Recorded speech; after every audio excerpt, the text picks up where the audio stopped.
जैसे जल में कमल का फूल है।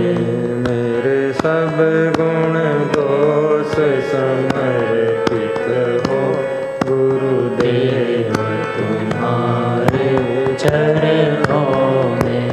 मेरे सब गुण दोष समर्पित हो गुरुदेव तुम्हारे चरणों में। अब सौंप दिया इस जीवन का सब भार तुम्हारे चरणों में। अब सौंप दिया इस जीवन का सब भार तुम्हारे चरणों में।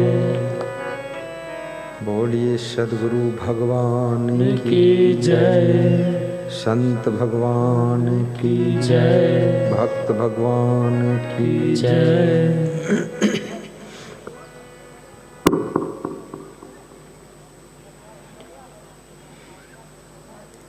प्रातः स्मरणीय परम वंदनीय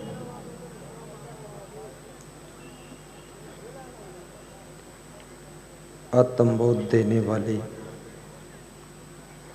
क्षमा के मंदिर सद्गुरु श्री क्षमादेव जी के पावन चरणों का आशीर्वाद लेकर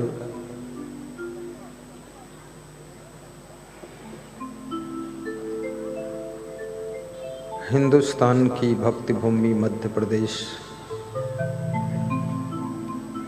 डिस्ट्रिक्ट विदिशा बागरोद त्योंदा की कृषि मंडी के प्रांगण में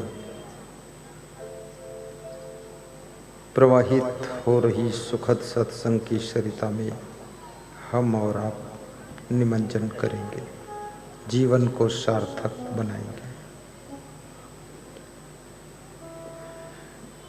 जगत को भक्ति का संदेश देने वाले समस्त संत महात्मा, धर्म स्नेही बंधुओं, श्रद्धा मूर्ति माताओं बहनों तथा सबके प्रिय बच्चों, मुख्य अतिथि के रूप में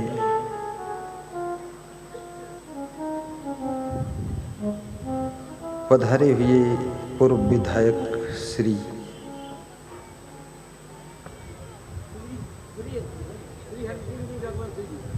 श्री हरि सिंह जी रघुवंशी, जो बड़े धीर वीर गंभीर प्रतिभा के धनी हैं, आप सबके प्रिय हैं,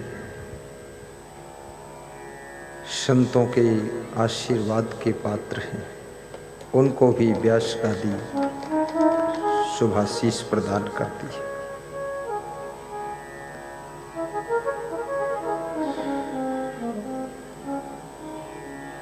चक बागरोद,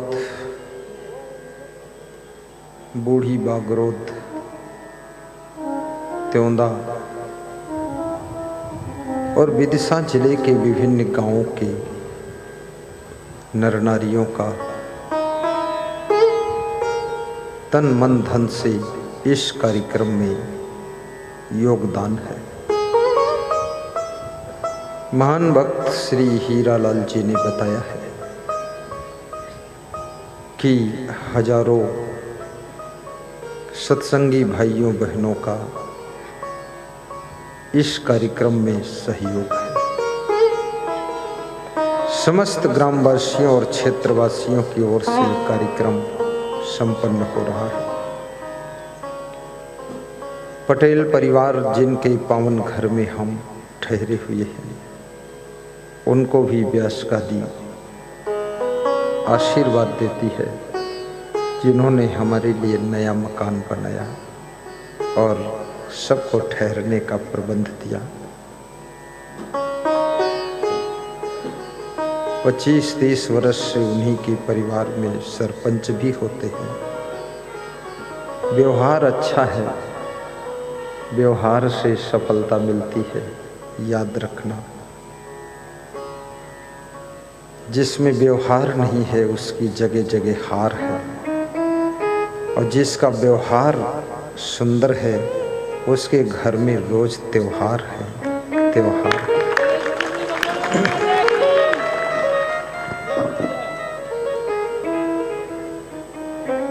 जय भी जोर से बोलना, जब हंसने की कोई बात सत्संग में आ जाए तो हंस भी देना, ताली बजाने की बात आ जाए तो जोर से ताली बजा देना। मन में दुखी न होना, क्योंकि बहुत दुख भोग चुके हो, अब थोड़ी देर दुख से बाहर निकलो, मुस्कुरा कर सत्संग सुनो, हंसते हंसते भक्ति की राह पर चलो।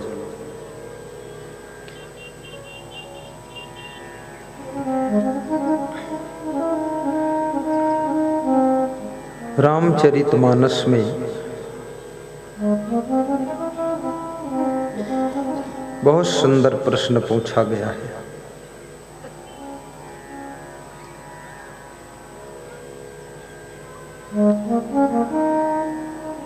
कौशल्या ने राम से पूछा कि प्रिय वत्स, वह कौन पुत्र है जो बड़भागी होता है?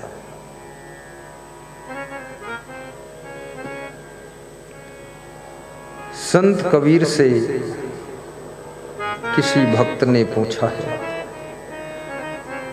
कि वह कौन से नर नारी है संसार में जो सबसे बड़े भाग्यशाली होते हैं?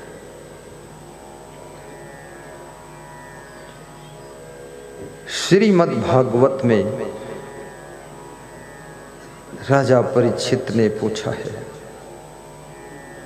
कि भाग्यशाली का लक्षण क्या होता है?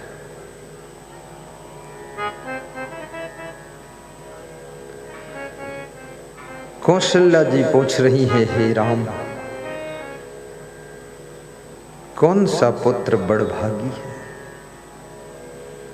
भक्त कबीर से पूछता है, कौन से नर नारी बड़भागी है? राजा परीक्षित पूछते हैं, वे कौन से लोग हैं जो भाग्यशाली होते हैं, उनकी क्या पहचान होती है? आइए सभी प्रश्नों का उत्तर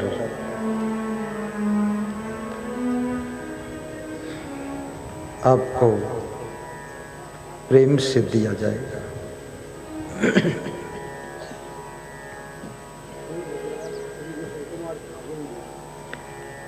पूर्व विधायक श्री जैन साहब पधार चुके हैं, निशंक कुमार जैन, कोई शंका नहीं उनके पधारने में। जोर से ताली बजा, आशीर्वाद, बड़ी खुशी है।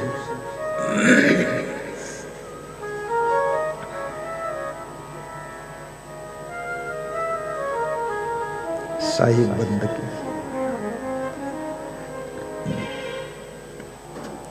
राम कौशल्या से कहते हैं, सुनो जननी सोई सुत बड़े भागी। वही पुत्र बड़भागी है। हे माँ, कौन? जो पीतु मातु बचन अनुरागी। जो पीतु मातु वचन अनुरागी।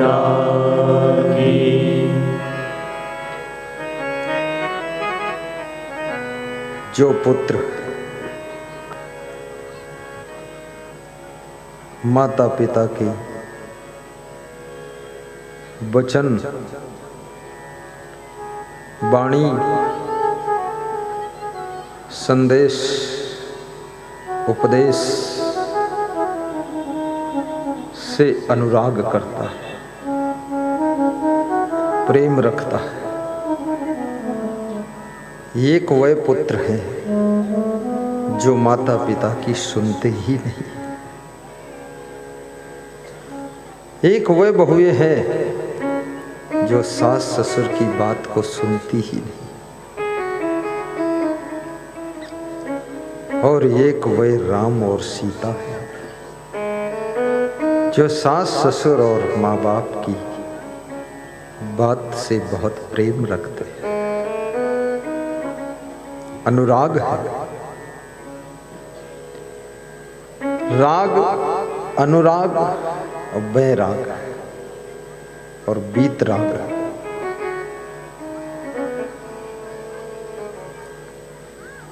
राग शब्द तो सम्य है, लेकिन जो बीतराग है, बीतराग कौन है? जैन धर्म में जो संत होते हैं उनमें कोई कोई संत को बीतरागी संत कहते हैं, और किसी किसी संप्रदाय में संत को वैराग्यवान संत कहते हैं।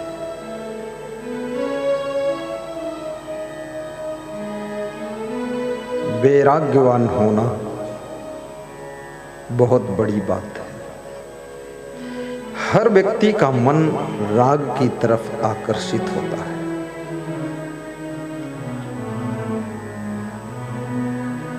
राग रंग, ये तो कलयुग में सतयुग है, जो आप हजारों की संख्या में सत्संग श्रवण करने के लिए किसी वैराग्यवान संत के सम्मुख विराजमान हुए।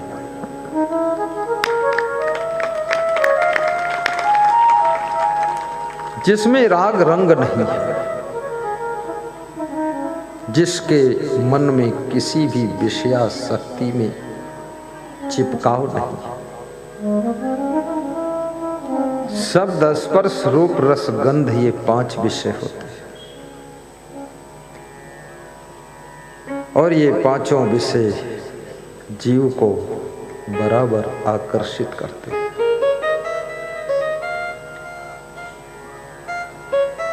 रूप विषय तुम्हारी आंखों को आकर्षित करता है, शब्द विषय कानों को आकर्षित करता है, स्पर्श विषय तुम्हारी इंद्रियों को आकर्षित करता है, गंध विषय तुम्हारी नासिका को आकर्षित करता है, रस विषय तुम्हारी जिह्वा इंद्री को चंचल करता है। कितने लोग जिह्वा इंद्री के कारण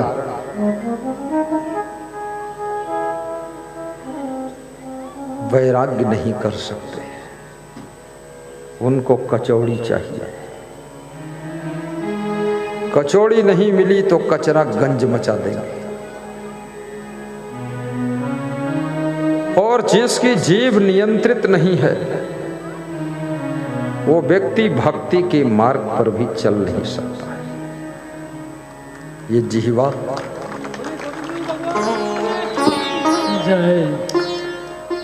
जीभ एक ऐसी इंद्री है, अकेली है लेकिन 2 काम करती है। टेस्ट भी लेती है और साथ में बोलती भी बहुत है। खाती तो मीठा मीठा है पर बोलती बहुत कड़वा है। ऐसी बात बोल देती है कि पति घायल हो जाता है। कितने पतियों ने गंज बासोदा छोड़कर चक बागरोद में भाग कर आ गए।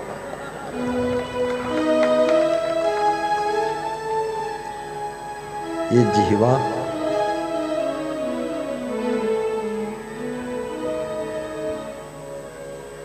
बहुत खतरनाक है। तलवार की धार भी सह लेता है आदमी, गोली की बौछार भी सह लेता है आदमी, पर सबसे गहरा घाव करती है यह, बोली की मार नहीं सह पाता है आदमी, बोली की मार नहीं सह पाता है आदमी।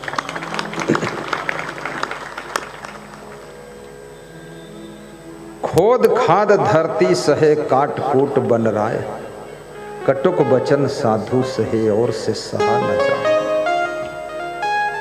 यदि आपकी वाइफ कड़वे वचन बोलती हो, तुम सह लेते हो, तो तुम्हारे अंदर कुछ न कुछ % में साधुता है, इसलिए सह कर रह लेते हो, नहीं तो भाग कर आत्महत्या कर। यदि आपका पति, कितने पति जब गुस्सा होते हैं तो अपनी पत्नी से क्या नहीं बोलते, उसकी माँ बाप को भी गाली दे देते। पत्नी को कितनी गाली दो सह सकती है, लेकिन जब उसके माँ बाप का तुम अपमान करते हो तो पत्नी को 1000 गुना चोट लग जाती है, बहुत दुख हो जाता है कि मेरे माँ बाप ने क्या बिगाड़ा है, उनको क्यों गाली दे रहे। लेकिन क्रोध, गुस्सा में विवेक खो जाता है। कई लोग बोलने के बाद पछताते भी हैं। और याद रखना, किसी से जोश में कोई शब्द निकल गया है तो गठान बांध के मत रख लेना, मन ही मन उसको थोड़ा माफ कर देना, क्योंकि पश्चाताप की ज्वाला में वो अपने आप जल रहा है। अब तुम यदि माफ नहीं करोगे तो उसकी जिंदगी का क्या होगा, इसलिए माफ भी कर दे। और एक बार गलती हो जाए रघुवंशी जी तो उसे भूल कहते हैं। मुस्कुराइएगा, कोई सीरियस मुखमंडल से नहीं बैठना है, थोड़ा दांत खोल के रखना है। एक बार गलती हो जाए तो उसे भूल कहते हैं, और बार बार गलती हो तो उसे अपराध कहते हैं, उसे अपराध कहते हैं। और जिससे जिंदगी भर गलती हो फिर उसे पाप कहते हैं, फिर उसे पाप कहते हैं।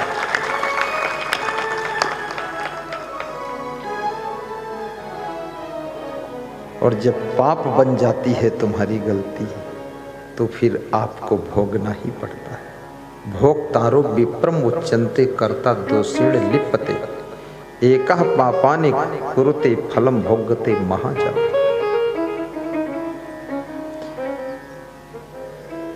और जो भूल को सुधार ले उसे इंसान कहते हैं, और दूसरे की भूल को जो क्षमा कर दे उसे महान कहते हैं, और जिससे भूल कभी ना हो उसे भगवान कहते हैं, उसे भगवान कहते हैं। तालियां कमजोर है,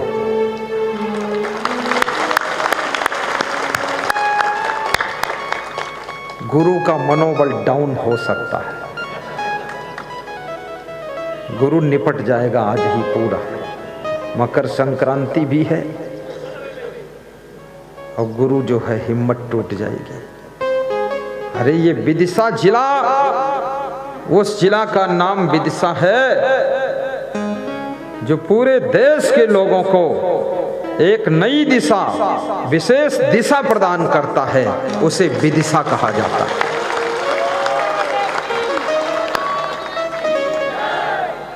ये विदिशा कोई साधारण जिला नहीं। मैं बहुत दिनों से सोच रहा था ये विदिशा क्यों नाम रखा गया। कल जब रेस्टोरेंट पर स्वागत हुआ, रेस्टोरेंट के मालिक यहाँ प्रेजेंट है कि नहीं, खड़े हो जाओ। हाँ ये भी है, ये भी है, ये विदिशा के रेस्टोरेंट वाले हैं। ये आए, तुम भी खड़े हो, तुम्हारे यहाँ स्वागत हुआ था। नाम बोलो। हैं? राकेश व्यास, एक और भाई उसका महेश जी व्यास, दोनों। व्यास ने जब स्वागत किया तो मेरी प्यास बुझ गई। और ये नारायण दांगी और चंद्रपाल सिंह, इन्होंने भी स्वागत किया विदिशा सिटी में।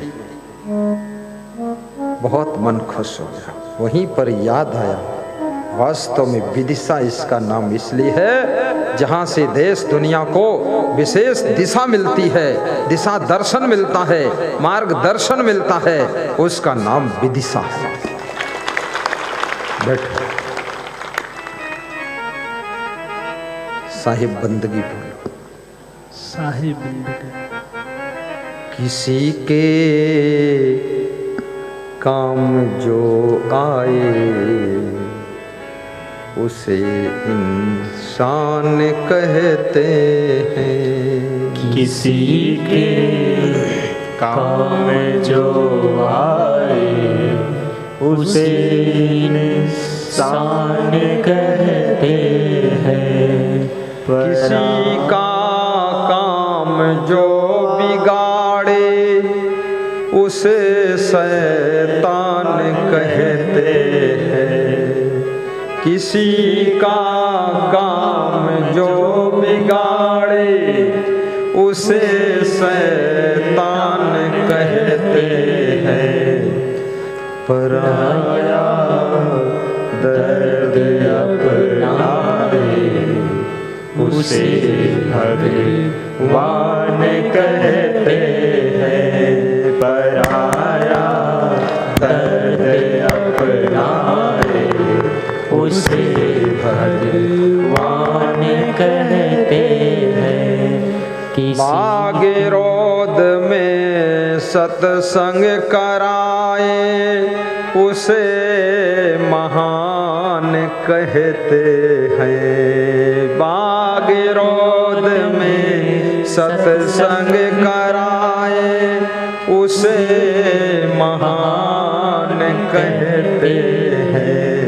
किसी के काम जो उसे इंसान कहते हैं। किसी के काम जो आए उसे इंसान कहते हैं। कभी धनवान है कितना, कभी निशान निर्धन है। कभी सुख है कभी दुख है, इसी का नाम जीवन है। इसी का नाम जीवन है। इसी का नाम जीवन है। कभी सुख है कभी दुख है, इसी का नाम जीवन है। जो दुख में न घबराए उसे इंसान कहते हैं। जो दुख में न घबराए उसे इंसान कहते हैं। पराया दर्द अपनाए उसे भगवान कहते हैं। पराया दर्द अपनाए उसे भगवान कहते हैं। किसी कौन है भगवान? जो दूसरों का दर्द दूर करता है, वो भगवत कार्य करता है। दूसरों के जीवन में जो दर्द पैदा करता है, वो शैतान का कार्य करता है। मैंने सुना है, मेरे गुरु सुनाते थे।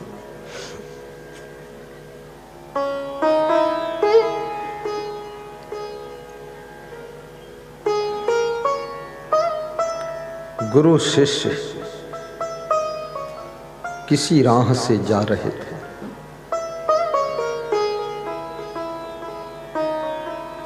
धान रोपा का समय चल रहा था। कुछ मजदूर खेत में धान रोपा कर रहे थे। खेतों में पानी भरा था। मजदूरों के थैले सड़क पर दूर रखे हुए थे। बहुत से थैले रखे थे, लेकिन वहां पर कोई इंसान नहीं था। गुरु के शिष्य ने कहा कि यहाँ कोई नहीं है और ये थैले रखे हुए। किसी किसी क्षेत्र में चोर बहुत कम होते हैं। कहीं सामान रख दो, रखा रहा। लेकिन किसी किसी इलाके में, किसी किसी गांव में, किसी किसी घर में बहुत चोर होते हैं। घर ही में चोर, घर से सामान चोरी हो जाता है।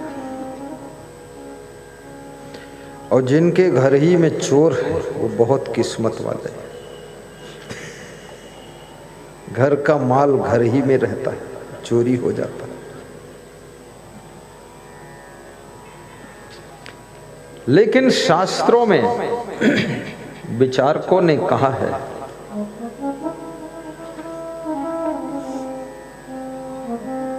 चोरी पाप है, चुगली पाप है, निंदा भी पाप है।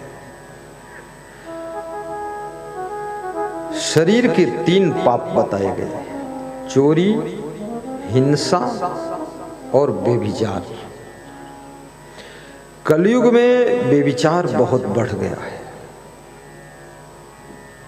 बड़े बड़े बुद्धिमान लोग सेक्स रैकेट चला रहे हैं, बेविचार से पैसा कमा रहे हैं। बड़े धूर्त लोग हैं। श्रीमद् भगवत गीता भी सुन लिया और भागवत सुन करके भोग में लगे हुए। मानस रामचरित भी सुन लिया, पर रावण का चरित्र चालू। विवेक नहीं आया। धन कमाना गुनाह नहीं है, लेकिन गलत तरीके से धन कमाना गुनाह कहलाता है। धन कमाने का तरीका ठीक होना चाहिए। चोरी करके भी धन कमा सकते हो, लेकिन चोरी करके कमाया हुआ धन आपको चिंता, टेंशन, भय, डर, घबराहट देता है। जैसे आपको ठंड लग रही है तो कंबल ओढ़ना एक आपकी आवश्यकता है। अब कंबल कैसे मिलेगा? मेहनत करो, मजदूरी करो, खेती करो, व्यापार करो, बाजार जाओ, कंबल खरीदो, ओढ़ लो, ठंड चली जाएगी। एक तरीका, अच्छा तरीका है। दूसरा तरीका है कंबल किसी से हाथ जोड़कर मांग लो कि भाई साहब कंबल दे दो, ठंड लगती है, गरीब आदमी तो दे देंगे। वो जैन साहब भी दे देगा, रघुवंशी साहब भी दे देगा। उम्मीद है मुझे दे दे, हम ना दे तो फिर कोई बात नहीं, दे देंगे। लेकिन हाथ जोड़कर मांगना पड़ा कंबल, उसको ओढ़ लो, फिर भी ठंड चली जाएगी। लेकिन तीसरा तरीका है किसी का कंबल चुरा लो। ये शॉर्टकट तरीका है, कम मेहनत का तरीका है, तुरंत मिल जाएगा कंबल। चोरी करो। ये मत सोचना गुरुजी कह रहे चोरी करो। चोरी मैं नहीं सिखा रहा हूं, कहानी सुना रहा हूं। चोरी कर लो, कंबल ओढ़ लो, आपकी शरीर की ठंड चली जाएगी। शरीर की कपकपी खत्म हो जाएगी। लेकिन तीनों कंबल में अंतर होगा। जो आपने मेहनत करके धन कमाकर अपने पैसे से कंबल खरीद कर ओढ़ा है, उस कंबल को ओढ़ने के बाद तुम्हारा मनोबल, आत्मबल और तुम्हारी प्रसन्नता, तुम्हारी खुशी 1000 गुना ज्यादा रहेगी। निर्भय मन रहेगा, निश्चिंत रहेगा।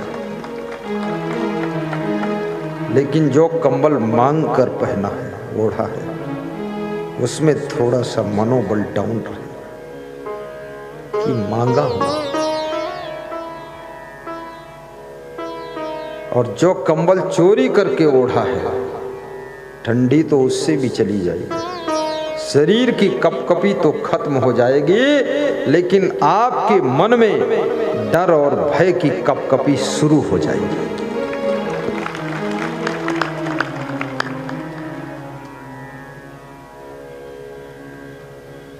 डर लगा रहेगा, कंबल वाला कहीं आ ना जाए, देख न ले, कोई उसका इस कंबल में नाम न लिखा हो, कहीं कोई निशान न हो, जो पकड़ ले तो क्या होगा। दिल कांप रहा है, शरीर की ठंड तो दूर हो गई, लेकिन आपके हृदय में ठंड लगने लगी, कपकपी शुरू। और जिसकी जिंदगी में डर है, भय है, निश्चिंतता नहीं है, उसकी जिंदगी में सुख कहां हो सकता है। इसलिए धन कमाना, लेकिन अच्छे तरीके से कमाना, मेहनत से कमाना।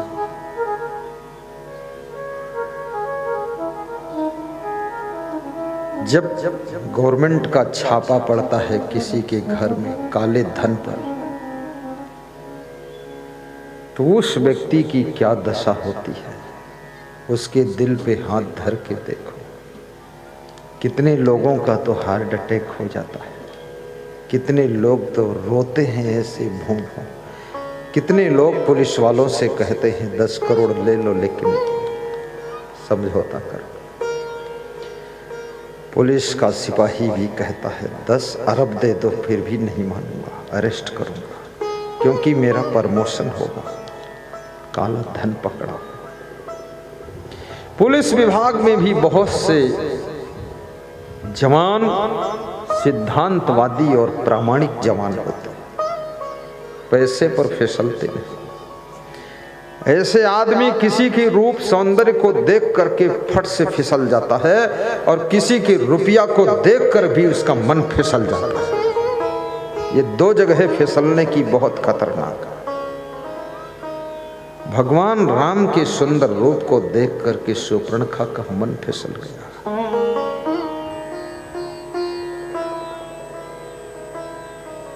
और सीता के सौंदर्य को देख करके रावण का मन फिसल गया।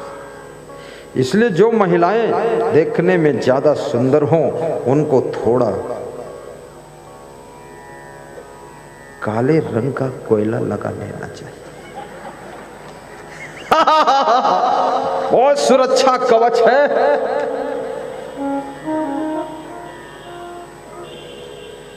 लेकिन महिलाएं तो मुंह में लाल रंग लगा लेती, इतना सुंदर नहीं है, पर वो लाल रंग लगा करके सुंदर दिखती है और खतरा पैदा कर रही है। थोड़ा काले रंग का कोयला लगा।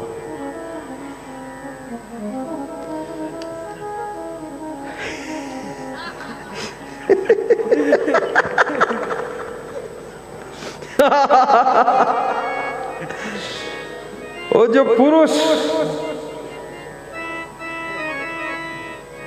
चेहरे से बहुत सुंदर हो, उसको भी खतरा बहुत है। हालांकि चेहरे से कुछ भी लेना देना नहीं है, पर मेन गेट तो यही है। इसलिए हर आदमी अपना मुंह सजाता रहता है। मुंह को लोग ठीक करते रहते हैं, मन को ठीक नहीं करते। जो केवल मुंह को ठीक करते हैं और मन को ठीक नहीं करते हैं, वे रावण बन जाते हैं, और जो मन को ठीक करते हैं वह भगवान राम बन जाते हैं। बोलिए सदगुरु भगवान की जय। चेहरा के साथ साथ आपका चरित्र भी सुंदर होना चाहिए, और जिनका चरित्र सुंदर होता है उनके चित्र की भी पूजा प्रारंभ हो जाती है। याद रखना, भवन का निर्माण तुम कर सकते हो, गाड़ियों का निर्माण कर सकते हो, बगीचों का निर्माण कर सकते हो, टीन सेट का निर्माण कर सकते हो, पंडाल का निर्माण कर सकते हो, सुंदर चेहरे का निर्माण कर सकते हो ब्यूटी पार्लर के सेंटर में जाकर के, लेकिन सुंदर चरित्र का निर्माण कहाँ होगा? सुंदर चरित्र के निर्माण का सेंटर यदि कोई है तो वो सत्संग समागम है, जहां पर सुंदर चरित्र बनाया जाता है। बोलिए सद्गुरुदेव की जय। मन को सुंदर बनाया जाता है, और जिसका मन सुंदर हो गया, याद रखना, वो व्यक्ति स्वयं तो सुखी रहता ही है, हमेशा प्रसन्न रहता है, और उसको जो लोग मिलते हैं वे भी प्रसन्न हो जाते हैं। इसलिए मन को सुंदर बनाओ।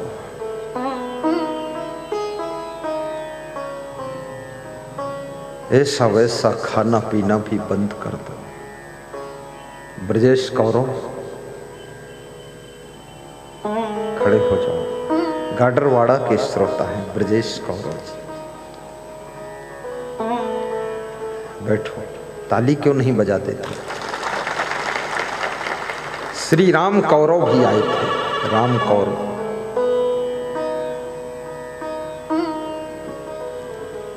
अपनी गाड़ी में चरण रखवाने के लिए और प्रोग्राम गाडरवाड़ा के लिए मांग करके चले गए।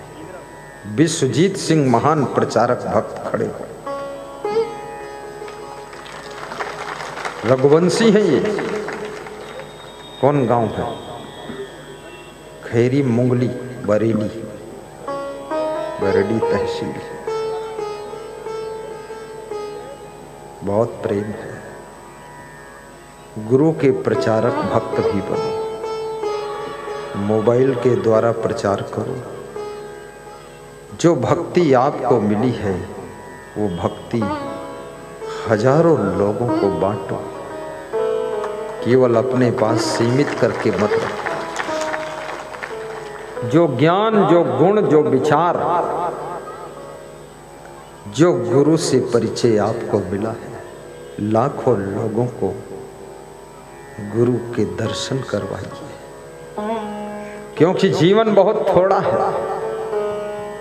जिंदगी जा रही है, बुढ़ापा आ गया है, अब समय नहीं बचा है। जल्दी गुरु का दर्शन करो। बहुत शीघ्रता से सत्संग सुन करके अपने आप में बदलाव लाइए।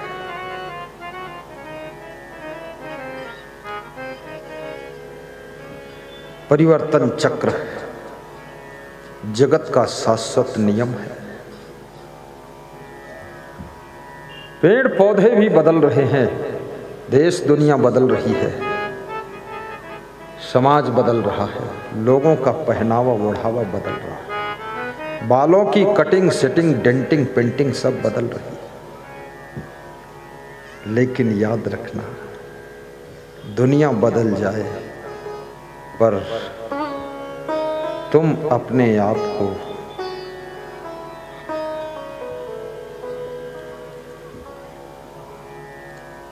सद्गुणों से विभूषित करना, सदाचार से श्रृंगारित करना और भक्ति से अपने आप को सजाना। याद रखना, ध्रुव के पास कुछ नहीं है, केवल भक्ति का श्रृंगार है, तो भगवान ध्रुव की रक्षा में खड़े हो जाते हैं। बोलिए सद्गुरु भगवान की जय। प्रहलाद के पास में केवल भक्ति का श्रृंगार है। उनके पिता हिरण्यकश्यप प्रहलाद को मार डालना चाहते हैं। प्रहलाद की रक्षा के लिए भगवान को खंभ फाड़कर नरसिंह का अवतार लेना पड़ता है और पिता को गोद में रख करके पेट फाड़कर मारते, क्योंकि हिरण्याकश्यप ने आशीर्वाद प्राप्त किया था, न नर से मरूं न सिंह से मरूं, न दिन में मरूं न रात में मरूं, न घर में मरूं न बाहर मरूं। बड़ा झंझट फंस गया। तो जिस समय शाम हो रही थी, ना दिन था ना रात थी, बीच का टाइम था, और आधा नर आधा सिंह का अवतार। उसने कहा था न नर से मरूं न सिंह से मरूं, तो नर और सिंह एक में जुड़कर अवतार हुआ। न घर में मरूं न बाहर मरूं, तो आधा शरीर घर के बाहर था, आधा अंदर था, बीच में फाड़ा, खंभ फोड़कर भगवान आए। आज प्रहलाद के नाम से होली का पर्व मनाया जाता है। भगवान श्री राम के नाम से दीपावली का पर्व मनाया जाता है। कृष्ण के जन्मदिन के नाम से कृष्ण जन्माष्टमी का बहुत सुंदर पर्व मनाया जाता है। याद रखना, वीर शिवाजी के नाम से रक्षाबंधन का पर्व मनाया जाता है। रावण का वध भगवान राम ने किया था, तो दशहरा का पर्व भी मनाया जाता है। और गुरुओं ने कुछ तो कमाया है दुनिया के अंदर, इसलिए आषाढ़ पूर्णिमा को गुरु पूर्णिमा का पर्व मनाया जाता है। बोलिए सद्गुरु भगवान की जय। धन्यवाद देती है व्यास गादी उन गुरुओं को जिनमें पूर्णता है वैराग्य की, पूर्णता है विवेक की, पूर्णता है सद्गुण त्याग ब्रह्मचर्य की। इसलिए उनके नाम से गुरु पूर्णिमा मनाई जाती है। और जो गुरु अंधकार से प्रकाश की ओर तुमको ले जाए, अज्ञान से ज्ञान की ओर ले जाए, अंधेरे से रोशनी की ओर ले जाए, दुर्गुणों से सद्गुणों की ओर यात्रा करा दे, जो गुरु क्रोध से करुणा के पथ पर तुम्हें चलना सिखा दे, जो वासना को मिटाकर उपासना तुम्हारे अंदर पैदा कर दे, उसी गुरु को महान गुरु कहा जाता है। बोलिए सद्गुरुदेव की जय। ये गुरु होना कोई साधारण बात नहीं। लोग गुरु को देखते हैं तो सोचते मैं भी गुरु बनूं, खूब माला पहनूं, ऐसे जूते लगते हैं, दिमाग ठिकाने आ जाता है। ये गुरु बनने चले हो, पहले त्याग और वैराग करो। भैंस को देखकर मोहित होते हो, गुरु बनो बनो। अरे मूर्ख, अंदर से वासना खत्म हो जानी चाहिए। मरने से पहले वासना की मृत्यु हो जाए, उसको गुरु कहा जाता है। शुद्ध ब्रह्मचर्य की साधना होना चाहिए। आंखों में भी ब्रह्मचर्य, कान में ब्रह्मचर्य, जीवा में ब्रह्मचर्य, रग रग में ब्रह्मचर्य झलकना चाहिए। वो सद्गुरु होता है, वही भवसागर से पार करता है। जय। गुरु का मान सम्मान देख करके बहुत झूठे ठग लोग गुरु बन गए, और ऐसा पिटाई किया है जनता ने, उनकी ठोकाई। दक्षिणा में जूता चप्पल मिले, खूब दुर्दशा हुई। अरे मारे जाओगे, पीटे जाओगे, खाम खा काम करते हो। शिष्य का लक्षण नहीं, गुरु बनने चले हो। ये गुरु बनना कोई आसान खेल नहीं। गुरु बिनु ज्ञान न उपजे, नहीं अज्ञान विनाश। बंदों गुरु और देव को, जिनसे भ्रम तम नाश। तो मैं आपको एक छोटी सी कहानी सुना रहा था, मेरे गुरुदेव ने सुनाया था।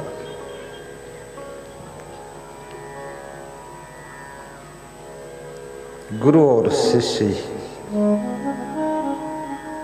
रास्ते से जा रहे, खेत में कुछ मजदूर धान रोपा लगा रहे, उनके थैले सड़क किनारे रखे हुए। यही कहानी थी ना। इस कहानी से प्रवचन यहां तक आ गया, कहानी वहीं रह गई। अपने जीवन की कहानी सभी के मन में इच्छा होती किसी को सुनाऊं। बीती हुई जो दर्द भरी कहानी है, दुख भरी कहानी है, पीड़ा भरी कहानी है, बचपन की कहानी है, जवानी की कहानी है, राजनीति की जिंदगी की कहानी है, कभी कभी सुनाने की इच्छा होती। लेकिन कौन सुनेगा कहानी? बहुत मुश्किल। जीवन की कहानी बहुत कम सुनाना लोगों को, क्योंकि लोगों के पास में अपनी अपनी खुद की बहुत बड़ी कहानी है। अगर उनकी कहानी लिखो तो रामचरितमानस रामायण से बड़ा ग्रंथ बन जाएगा। हर आदमी एक लंबी लंबी कहानी बनाकर बड़ा हुआ है, खूब लफड़ा हुआ है, खूब झगड़ा हुआ है, खूब रगड़ा हुआ है, खूब पचड़ा हुआ है, तब कहानी खड़ी हुई। खूब दुख मिला है। देश का प्रधानमंत्री जब अपनी कहानी सुनाता है तो वो रोने लग जाता है। मैं उसको बोलता हूँ, मत सुना बेटा, मान जा, मत रो, बार बार रोएगा आंखें भी खराब हो जाएगी।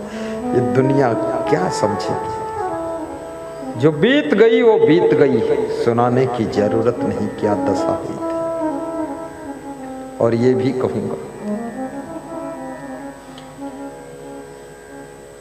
आगे कौन सी कहानी हमको रचना है उस पर ध्यान दीजिए।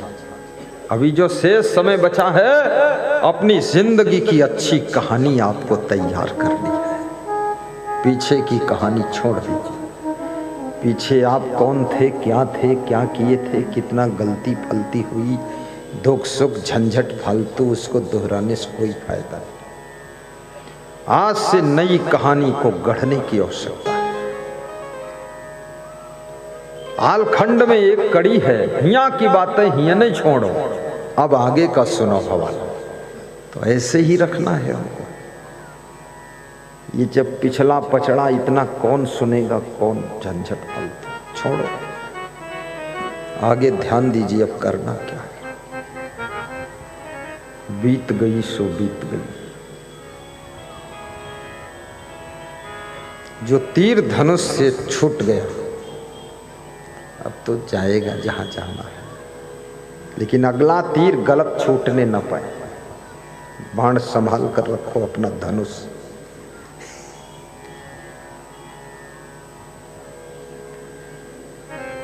साहिब बंद। तो आज हमारे बीच में आप सबको आमंत्रण देने के लिए पधारे हुए हैं मध्य प्रदेश सागर जिला से जेसी नगर पड़रई गांव से महान विद्वान, कथावाचक, पुजारी, उपासक, गुरु के प्रेमी श्री पंडित आशीष तिवारी जी। इनको एक सुंदर माला पहनाकर सम्मान करो। माला वहां रखो नीचे, यहां डिस्टर्ब मत करो। 20 माला नीचे और 20 माला ऊपर फादिल होना चाहिए। जैन साहब कल 50 माला लेकर आओ। कल तुम भी 50 लाओ, और ऐसा ना हो दोनों अब्सेंट हो जाओ। माला हाँ, नेता का क्या भरोसा। तुम माला बता रहे हो, माल बता रहे हो, दोनों गायब हो जाएगा। वो हरि रघुवंशी बहुत खुश है कि यही होने वाला ही है। इतना टाइम कहाँ रोज रोज यहाँ आने का। पर वो ऐसा भक्त है हरि सिंह रघुवंशी, वो केवल नेता नहीं है, वो भक्त भी है। और आज के जरूरत, आज के वक्त में काम आने वाला भक्त है। रोज प्रवचन सुनते हैं, जैन साहब भी रोज प्रवचन सुनने। आशीर्वाद है दोनों। कल माला की कमी न हो। पटेल साहब, बोस पटेल, माला कम न पड़े। आज माला कुछ कम दिख रहा है। पहनाया माला, बिना दक्षिणा दिए माला पहनाना भी बेकार है। हाँ, चलो जाओ उधर, पटेल लोग जाओ, निकालो नई गड्डी उधर। एक एक नई गड्डी लेकर सत्संग में आया करो। हाँ जाओ, ये कमंडल भी ले जाओ। अरे मत ले जाओ, मेरा कमंडल है।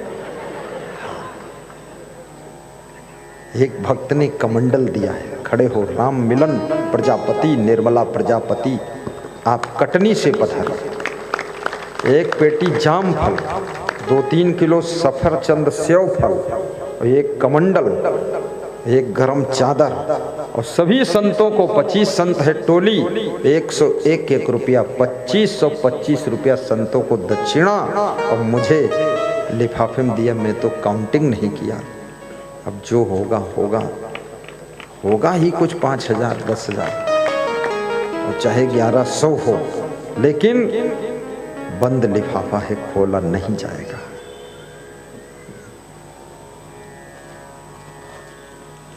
आज एक भक्त ऐसा है जो नित्य दानी है।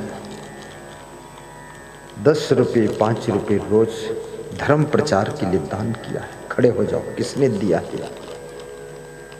जिसने दिया है वो खड़ा हो जाए। कहाँ? पीछे खड़े हो, आगे आ जाओ, रेंगते हुए चले जाओ। ताली बजाना, दान वर्षा हो गई। ताली बजाते हो।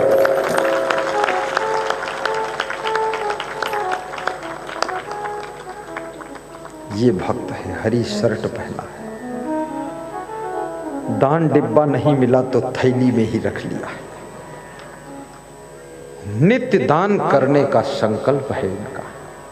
इनको भी एक माला पहनाकर सम्मान करो।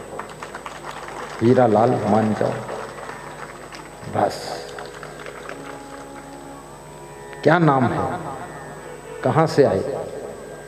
कृष्णौदा से शिव कुमार जी। बहुत अच्छे आप हैं, गुरु से इतना लगाव है कि डेली 10 रुपये 5 रुपये 20 रुपये थैली में रखा था कि नित्य प्रवचन सुनता हूँ, नित्य दान करता हूँ। और ये भी उन्होंने बताया है कि जिस दिन से नित्य प्रवचन सुनना शुरू किया हूँ, नित्य दान देना शुरू किया हूँ, घर का कलह कलेश भी दूर हुआ है और घर में लक्ष्मी बढ़ी है, उन्नति शुरू हो गई है।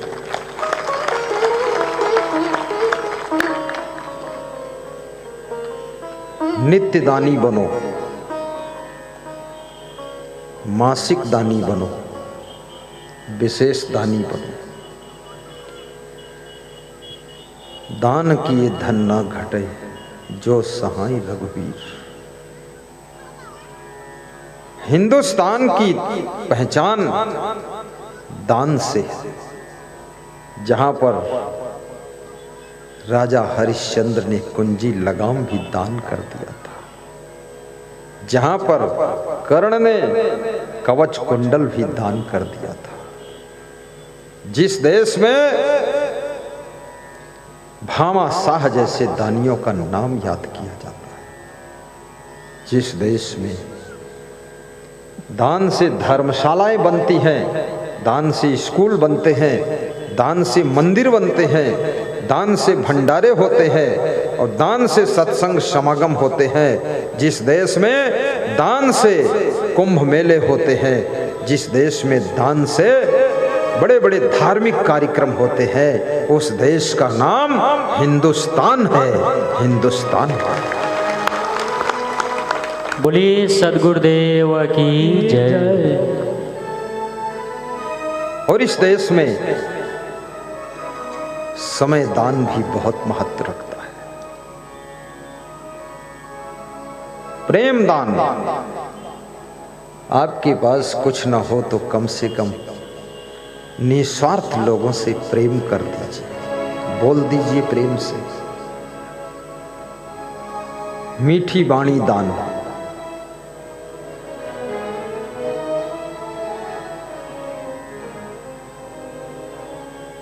श्रमदान। पिछले गांव में जहां से मैं सत्संग करके आया हूं, राजगढ़ जिले का लसुड़ली धाकड़ गांव था। वहां के भक्त जो प्रोग्राम करा रहे थे, समस्त ग्रामवासियों ने सहयोग से प्रोग्राम कराया था। तो कह रहे थे जब उज्जैन में आपका आश्रम बनेगा तो हम लोग श्रमदान भी करेंगे, वहाँ शरीर से सेवा करेंगे, महीना भर, 15 दिन, 10 दिन। हम राजगीर हैं तो मकान बनाएंगे। दूसरा बोला कि हम ठेकेदार हैं तो देख रेख करेंगे। तीसरा बोला हम तो ईंटा उठा कर दे देंगे। श्रमदान। भगवान कृष्ण के यहाँ जब मेहमान आते थे तो उनके पत्तल भगवान कृष्ण उठाते थे। ये कोई छोटी बात नहीं। आजकल का आदमी तो इतना अभिमानी है कि अपना भी पत्तल नहीं उठाएगा, दूसरे पत्तल छोड़ो, अपने ही पत्तल नहीं उठा पाएंगे। बड़ा अहंकार भरा हुआ। जिनका नाम ले रहा था उज्जैन राजगढ़ जिला, महान भक्त महेश गौड़ जी पधार गए। आशीर्वाद देता हूँ, पूरी टीम के साथ है। यही कह रहे थे उज्जैन आश्रम में हम लोग श्रमदान भी करेंगे, धन दान भी करेंगे। इनको यहाँ बिठा लिया जाए, कुछ कुर्सियाँ ढूंढ के ले आया जाए, इनका सम्मान कर दिया जाए। जिस पर जगह खाली हो वहाँ भी एडजस्ट कर दिया जाए। इधर आ जाओ, आ जाओ। बहुत महान भक्त है, बड़ी मेहनत किया था। देखिए 200 किलोमीटर फिर सत्संग सुनने आ गए। वाह वाह, दिल में जगह है, सबको सेट करो। धन्य हो, धन्य हो। श्रमदान, प्रेम दान, मधुर वाणी दान, और कहीं भंडारा चल रहा हो तो उसमें दाल और चावल और पूड़ी परोसने की सेवा भी कर दो 1 घंटा तक। फिर जो आनंद की अनुभूति होगी वो अद्वितीय आनंद प्राप्त होगा। थोड़ा सेवा करो। गत वर्ष कोटा में मैंने सत्संग किया। लास्ट दिन आश्रम पर मेरी इच्छा थी दाल बाटी का भंडारा हो जाए, तो दाल बाटी का भंडारा हुआ। मुझे मालूम नहीं था बाटी बनाने में बहुत सेटिंग लगती है, तो मैं बोल दिया दाल बाटी। पता तो था नहीं, लेकिन भक्तों ने इंतजाम करके बनाया। मैं व्यास गादी से उतरा, सबको बाटी परोसने लगा। 10 को देना था पर सब लोग बोले आपसे लेंगे, तो 1000 लोगों को हमने बाटी परोस दी फटाफट। सब खुश हो गए। हम परोसते भी अच्छा हैं, हम झाड़ू भी बहुत अच्छा लगाते हैं, और हम बिस्तर भी बहुत अच्छा बिछाते हैं, और हम गाड़ी बहुत अच्छी साफ करते हैं, और हम मंच संचालन भी टॉप का करते हैं। और प्रवचन तो जो करते हो तो करते ही है, लेकिन अन्य बहुत काम हम कर लेते हैं। आता है, बुद्धू बनने से क्या फायदा है। स्वागत भी करना आता है सबका। ऐसे स्वागत में क्या, हाथ जोड़ो, आइए आइए आइए, पधारिए पधारिए ब्रजेश करो, सब कुशल मंगल तो है ना। अरे बैठिए, हम तो आपका इंतजार कर रहे थे, आओ आओ बैठो बैठो। बस यही स्वागत है। कोई मेहमान का स्वागत बर्फी पेड़ा रसगुल्ले से तो बात को होता है। सबसे पहले तुम्हारी मृदु मुस्कान और मृदु वाणी से उसका स्वागत होता है, उसी से मेहमान खुश होता है। जय। मेहमान आता है, उसके सामने तुम नाश्ता रखते हो, लेकिन तुम मीठी वाणी नहीं बोलते हो, कुशल मंगल नहीं पहुँचते हो, मुंह ऐंठ कर पास में खड़े रहते हो। मेहमान खुश नहीं होगा। मेहमान से प्रेम से बोलो। आज की तारीख में किसी को मेहमानी करने का टाइम नहीं, बहुत बिजी लाइफ है लोगों का। अगर कोई आपके द्वार पर आ जाए तो समझ लो ये दोबारा आएगा कि नहीं आएगा। जो भी स्वागत सम्मान करना है कर लीजिए, न जाने कल क्या समीकरण बनेंगे। ये लौट कर दोबारा आएगा कि बहुत ऊंचाई पे उठ जाएगा जाकर के। इसलिए मेहमान का कभी अनादर मत करना। सद्गुरु का ज्ञान देने वाले आचार्य गुरु का भी अनादर मत करना, और माता पिता का भी अनादर मत करना। मातृ देवो भव, पितृ देवो भव, अतिथि देवो भव, आचार्य देवो भव। श्वेता श्वेतोत्तर उपनिषद के ऋषि ने कहा है कि माँ में देवी का दर्शन कीजिए। तुम दुनिया के बहुत से देवी देवताओं का दर्शन करते हो, माथा टेकते हो, लेकिन भगवान राम से पूछो सवेरे उठ करके किस देवी देवता को माथा टेकते थे? प्रातः काल उठी के रघुनाथ, मात पिता गुरु नावहि माथा। नमन करना सीखो। गाओ 3 बार गाइए चौपाई, याद करके जाइए, सब लोग गुनगुनाइए, आवाज आनी चाहिए सबके पास।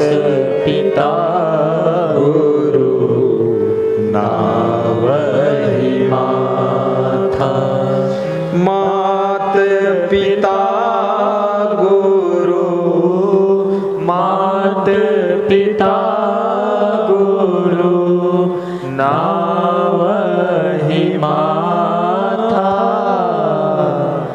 प्रातः काल उठ के रघुनाथा, मात पिता गुरु नावहि माथा। गणेश भगवान जगत में प्रथम पूज्य कैसे बने थे?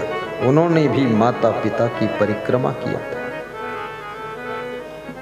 देवी देवताओं ने शर्त रखा था कि जो कार्तिकेय और गणेश दोनों में से पहले पृथ्वी की परिक्रमा करके वापस आएगा वो प्रथम पूज्य माना जाएगा।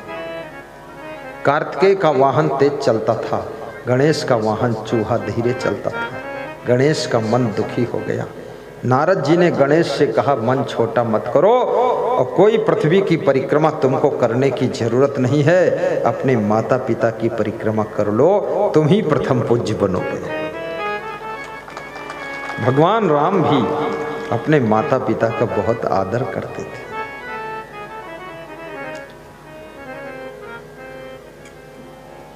और गुरु को भी शीश नवाते थे। राजा दशरथ के भवन में प्रतिदिन गुरु वशिष्ठ का आगमन होता था, उनका सम्मान होता था। गुरु वशिष्ठ ने बचपन में राम लक्ष्मण भरत शत्रुघ्न को संस्कार दिए थे। आपके घर में ऐसे ऐसे यहाँ पर लोग हैं जिनके भवन में जिंदगी में कोई गुरु सदगुरु का आगमन हुआ ही नहीं। शराबियों का आगमन होता, जुआरियों का आगमन होता, लफंगों का आगमन होता, पान तमाकू खाने वालों का आगमन होता है, झुट्ठा और चुट्टा का आगमन होता है। संस्कार क्या मिलेंगे बच्चों को?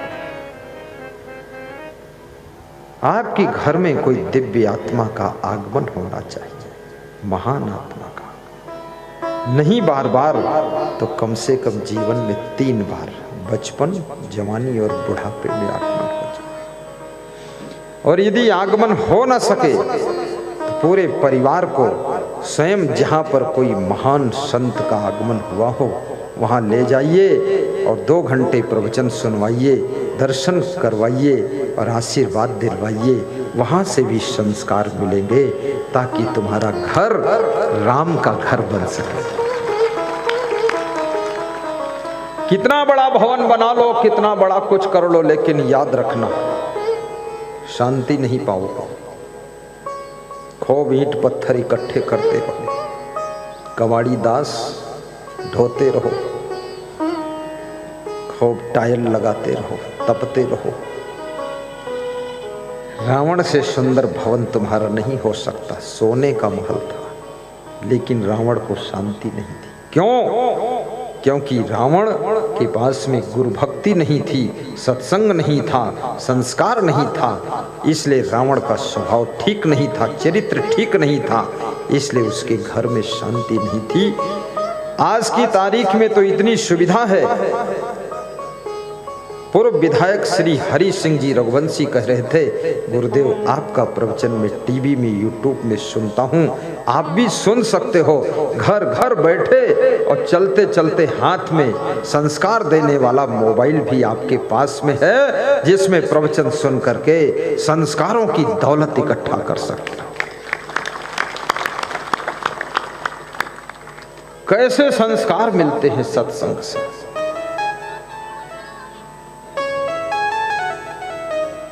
ये सत्संग का कार्यक्रम, भजन का कार्यक्रम मैंने सुना है। एक कहानी तो अभी चल रही, दूसरी बीच में आ रही है कि एक राजा को किसी ने सलाह दे दी कि तुम भी सत्संग कराओ, भजन सत्संग करवा दीजिए।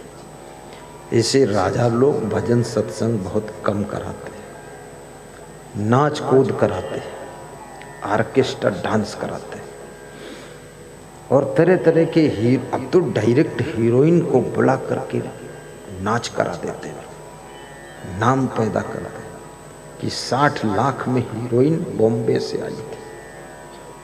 तो क्या हुआ, सबके आचरण को जीरोइन बनाकर चली गई। यही हुआ, 60 लाख लगाया। अरे मूर्ख, उसको क्यों बुला रहा है? 6 लाख खर्च कर गुरुदेव को बुला, सत्संग करा, हजारों परिवार सुधर जाएंगे, कलेश ठीक हो जाएगा और शांति मिलेगी। उस हीरोइन के चक्कर में क्यों पड़ा? उस हीरोइन से तेरा काम क्या चलेगा? तेरी जो पत्नी है उससे बड़ी कोई हीरोइन है ही नहीं। वो ऐसी हीरोइन है कि झाड़ू भी लगा देती है, कपड़े भी धो देती है, घर को साफ करती है, बच्चों को संभालती है और तुमको भोजन बनाकर खिला देती है और बिस्तर भी लगा देती है और गलती करो तो समझा भी देती है और पैसे कमा के लाओ तो रख भी लेती है, सारे काम करती है। इससे बड़ी और हीरोइन कौन हो सकती है? ये तुम्हारी पत्नी, उसके पास तुम बैठते नहीं हो और मोबाइल में वो हीरोइन का गाना सुन रहे हो कि गोटेदार अंडरवियर।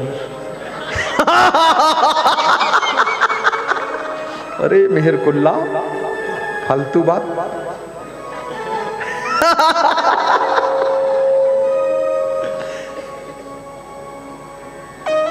तुम्हारे पति से बड़ा कोई हीरो नहीं हो सकता।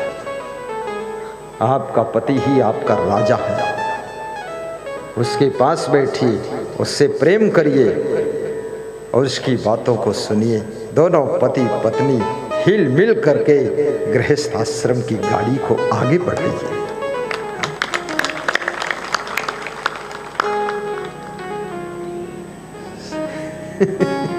सही बात।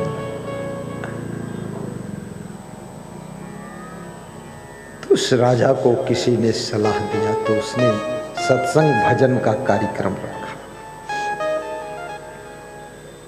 तो सत्संग भजन में थोड़ा सा म्यूजिक भी बजता था, तबला वाला भी बजाता था, भजन गाने वाले भी आए थे, कुछ महिलाएं भी भजन गाती थी, पुरुष भी गाते थे। तो भजन गाना और म्यूजिक के साथ तालमेल बिठाना, ये भी एक बहुत बड़ी ट्रेनिंग है। ये छोटी बात नहीं, बहुत बड़ी ट्रेनिंग है। भजन शुरू हो गए। भजन करते करते करते करते सवेरे के 4 बज गए। भजन भी हो रहे हैं, प्रवचन हो रहा है और उसी में कभी भजन में तबला बजता, ढोल बजती है। तो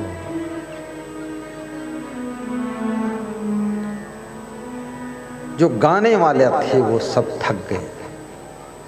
तो गाने वाले ने बजाने वाले को इशारा दिया कि बहुत गई थोड़ी रही और थोड़ी ही अब जाए। और कहे गायक, सुन म्यूजिक बजवैया,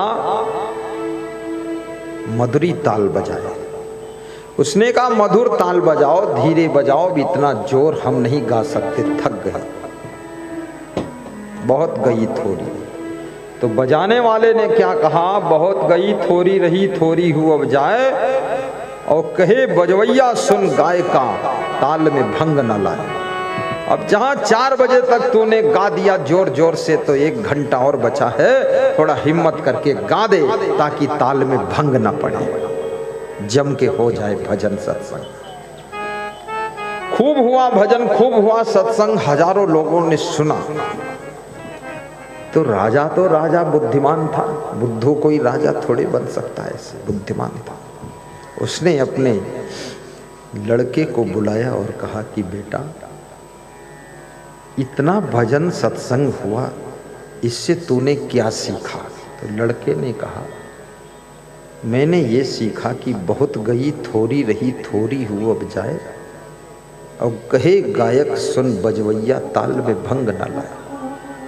तो मैंने ये सीखा कि पिताजी, आपकी उम्र 70 साल हो गई और मेरी उम्र 50 साल हो गई, अभी तक आपने हमको शासन सत्ता नहीं सौंपी है। तो मैंने अपने नौकरों के साथ मिल करके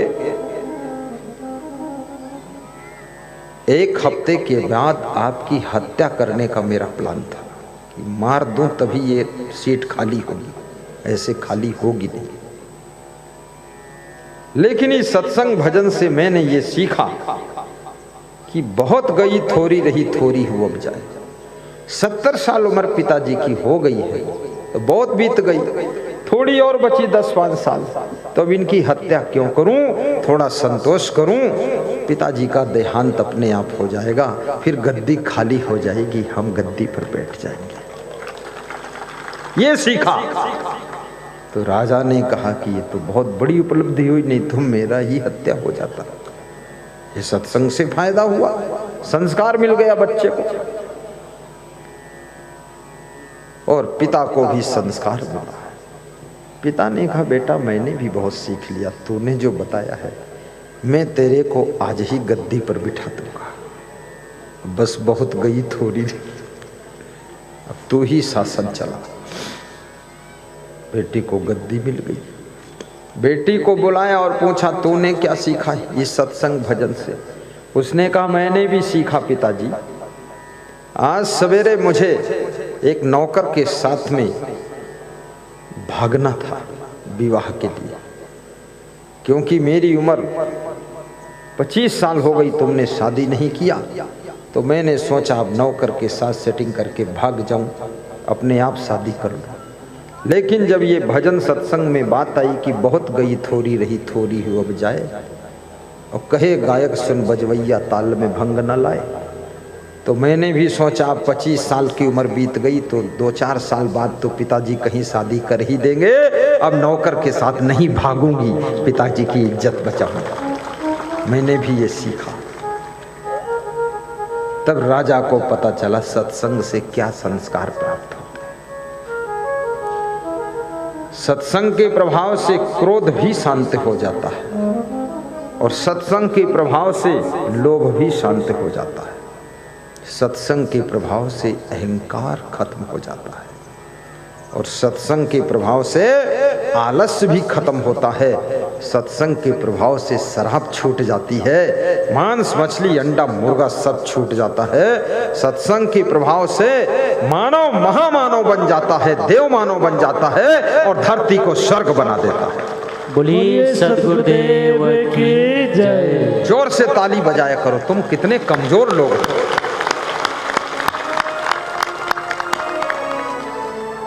आज सुबह सुबह प्रातः भ्रमण पद परिक्रमा चल रही थी, पद यात्रा में सुबह करता हूं। मेरे साथ में पटेल साहब भी थे, हीरालाल साहब थे। तो हीरालाल कहते थे कि आपके सत्संग का प्रभाव पड़ा गुरुजी मुझ पर। मैं सुबह भी दारू पीता था और शाम को भी पीता था, पूरा डूबा रहता था, लेकिन आपका प्रवचन जरूर सुनता था, पीता भी था और सुनता भी था।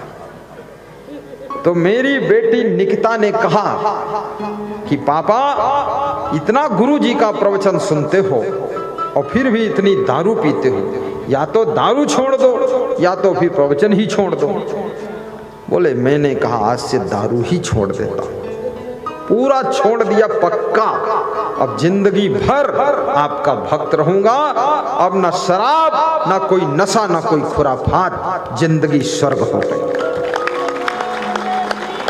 जय जय। टीवी में प्रवचन सुन करके उन्होंने शराब छोड़ी। तब उनको इस क्षेत्र के ऊपर करुणा पैदा हुई, दया भाव आया कि क्यों ना ऐसे गुरु को बुला करके अपने बागरोध में सत्संग कराऊं, तो मेरे जैसे और भी दारू पीने वाले गुरु भाई हैं, उनका भी सुधार हो जाए। और गुरु की पहली दक्षिणा आपकी बुराई है। जो भी आपके अंदर बुराई हो वो प्रथम दक्षिणा दीजिए, मन ही मन दीजिए, गुप्त दान कीजिए, मत बोलिए, मत अनाउंस कराइए अगर शर्म लगती है।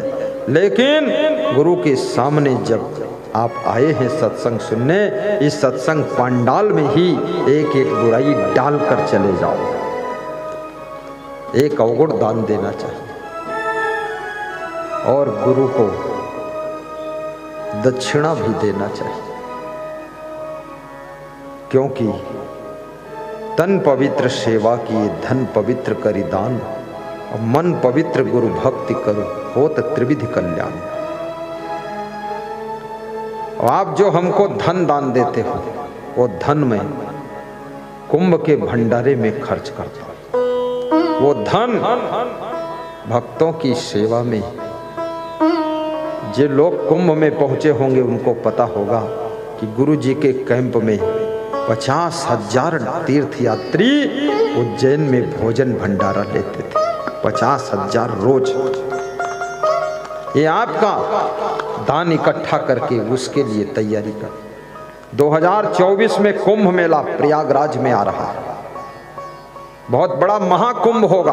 त्रिवेणी संगम है, गंगा जमुना सरस्वती भरद्वाज मुनि बसहि प्रयागा। ऐसी पवित्र धरती है प्रयागराज की, और उस धरती पर कुंभ मेला होगा, जहां पर आपका कैंप लगेगा, जहां पर 30,000 तीर्थयात्रियों का आपके लिए भोजन भंडारे का इंतजाम होगा। सबके ओढ़ने के लिए कंबल रजाई का प्रबंध होगा। इसलिए व्यास गादी आपको आवाहन करती है प्रयागराज कुंभ मेला के लिए कल अपने अपने घर से इच्छा अनुसार अन्नदान भी लेकर आना, और कम से कम प्रयागराज कुंभ मेला के लिए जो श्रद्धा हो वो धन दान उस कार्यालय में और उस कार्यालय में जमा करना। वहां से रसीद सम्मान पत्र भी ले लेना। 100 रुपया, 200 रुपया, 500, 1000, 10,000, लाख, जो श्रद्धा हो, लेकिन आपका भी पुण्य उसमें जुड़ना चाहिए। आप पहुंचोगे तो, नहीं तो आपका कोई गुरु भाई पहुंचेगा जो उस कुंभ मेला में आपका दान किया हुआ अन्न पूड़ी के साथ खाएगा, आपका गुण गाएगा और आपको आशीर्वाद देगा कि आप अमर रहो।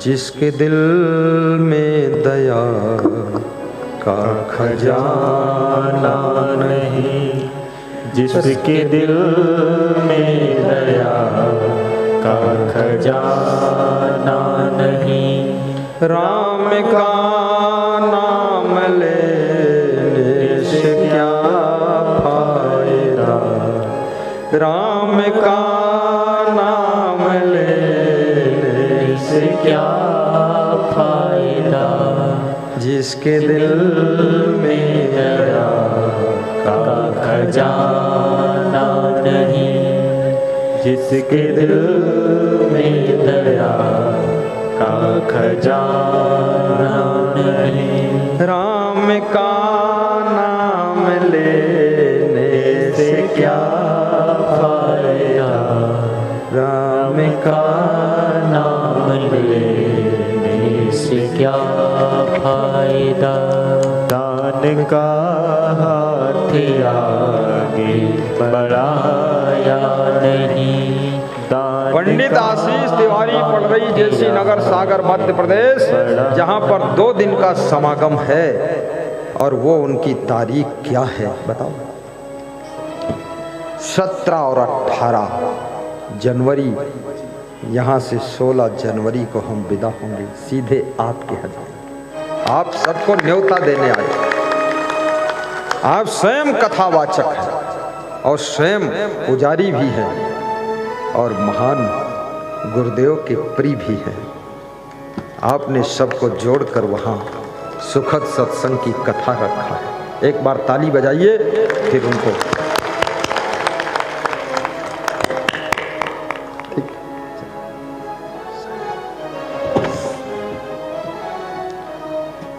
हमारे बीच में श्रीमती लीना जैन साहब गंज बासोदा से आई हुई, ग्यारसपुर विधानसभा। खड़ी हो जाओ बेटी, सबको हाथ जोड़ लो, सबका आशीर्वाद लो।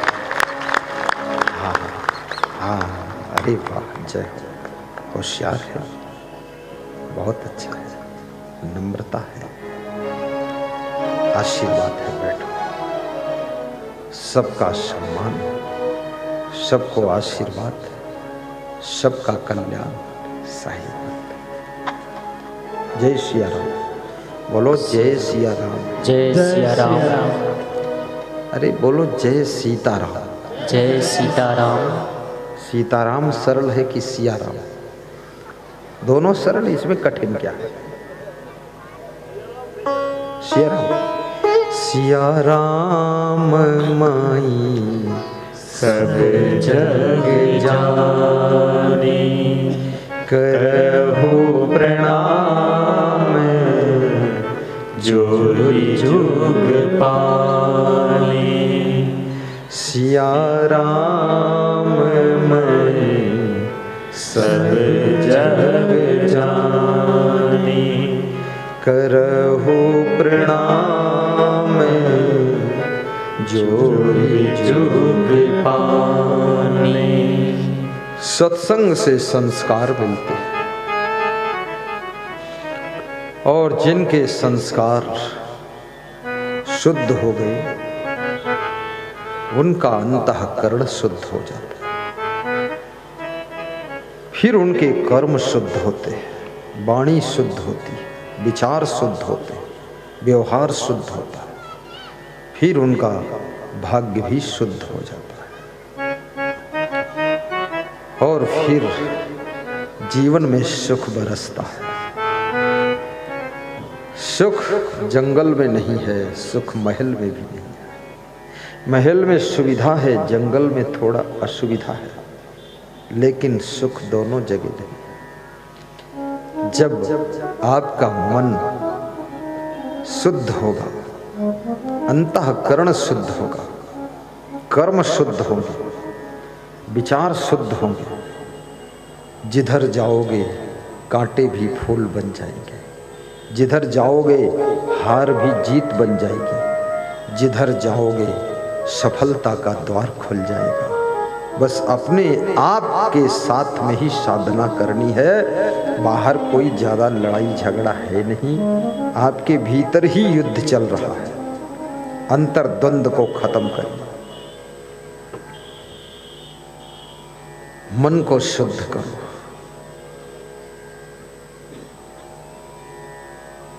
भगवान राम से किसी भक्त ने पूछा, आप कैसे प्रकट होते हैं? तो राम कहते हैं, जिसका निर्मल मन होता वही मुझको पाता है, और जिसके भीतर प्रेम होता है उसके प्रेम से मैं प्रकट हो जाता हूँ। प्रेम ते प्रकट होई भगवाना, निर्मल मन जन सो मोहि पावा। और ये निर्मल मन, ये कहना आसान है, निर्मल मन होना बहुत कठिन है। क्षण क्षण में मन गंदा हो जाता है, मन में बहुत गंदगी आती है। किसी की उन्नति को देख करके ईर्ष्या की गंदगी मन में पैदा होती है, जलन पैदा हो जाती है, और किसी का सम्मान देख करके भी मन में ईर्ष्या द्वेष पैदा होता है। यही गंदगी है मन की, और क्या है। प्रतिकूलता पड़ने पर मन के भीतर क्रोध बहुत पैदा होता है। कितने लोग घर में अच्छी तरह से लड़ते हैं, घर को कुरुक्षेत्र बना दिया, महाभारत चल रही है, लंबी महाभारत है, 80 साल हो गए, जीत हार किसी को हुई ही नहीं। पति पत्नी महाभारत कर रहे हैं। एक स्त्री अपने पति को सड़क पर मुक्कों से मार रही थी, उसका पति बराबर बचाव कर रहा था। और मैं गाड़ी से निकला। मंदसौर जिले की घटना है, अभी अभी थोड़े दिन पहले की ही। कुटम कुटाई चल रही थी। पत्नी जो है बहुत अच्छी दक्षिणा दे रही थी, तो मेरा मन हुआ गाड़ी रोकूं, इससे पूछूं क्यों मारती है, और पति से पूछूं तो इतना क्यों मरवाता है, भाग जा साधु हो जा। तो वो गाड़ी रोकने का कुछ योग संयोग था नहीं, मैं रोकता हूँ ऐसी जगहों पर। लेकिन साक्षात कलयुग का दर्शन हुआ जब पत्नी अपने पति को मुक्कों से मारने लग जाए और पति अपनी पत्नी का गिरा कर गला दबा कर मारने लग जाए, तो समझ लो तुम्हारे घर में कलयुग आ गया है। यही है कलयुग का रूप। थोड़ा गम भी खा लो। इतना क्रोध क्यों करते हो, इतनी गुस्सा क्यों, थोड़ा सहते क्यों नहीं हो। इतनी ठंडी होती सह लेते हो, किसी पर क्रोध नहीं करते हो। इतनी गर्मी प्रचंड होती है जून महीने में, सह लेते हो, किसी पर क्रोध नहीं करते हो। लेकिन ये घर में छोटी छोटी बात को सह नहीं पाते। भूकंप आता है, मकान गिर जाता है, सह लेते हैं। जोशी मठ धंसा जा रहा है धरती में, वहां के लोग सामान उठा उठा कर भाग रहे, सब सह लेते हैं। भूकंप आता है, गांव के गांव धंस जाते हैं, अंदर लोग मर भी जाते हैं, सामान भी धंस गया, मकान धंस गया, सब सह लेते हो। लेकिन घर में एक कांच का गिलास फूट गया तो सह नहीं पाते। क्या बात है, थोड़ा सहना सीखो। और जिससे कांच का गिलास फूटा है उसको क्षमा करो। उसी की कमाई से एक दिन आपके घर में चांदी का गिलास भी आने वाला है। थोड़ा इंतजार करो। ये भस्मासुर मत बनो।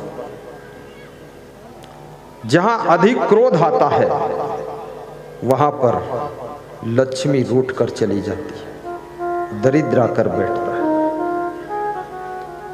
सहनशीलता सीखो। विष्णु भगवान को लक्ष्मी जी क्यों मिली? विष्णु भगवान को भृगु जी ने लात मारा था, तो विष्णु भगवान ने भृगु जी की लात पकड़ लिया था अपने हाथ से और सहलाया था कि आपके पैर के तलवे में चोट लग गई होगी हे भगवान। अरे मैंने तेरे को लात मारा और मेरे चोट लगी, मैं तो लात मारा हूं, चोट तो तेरे लगी। अरे बोले आप ब्राह्मण हैं, आपके पैर के तलवे कोमल हैं, भृगु जी ऋषि जी हैं, आप ऋषि मुनि हैं, आपको मैं सहला देता हूं, दर्द हो रहा होगा। भृगु जी शर्मिंदा हो गए और वन में तप करने चले गए।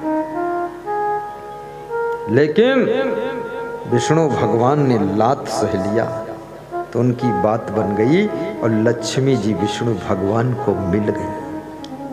शंकर भगवान को क्रोध ज्यादा आता था, तो वो भस्म कर देते थे सृष्टि की, एटम बम।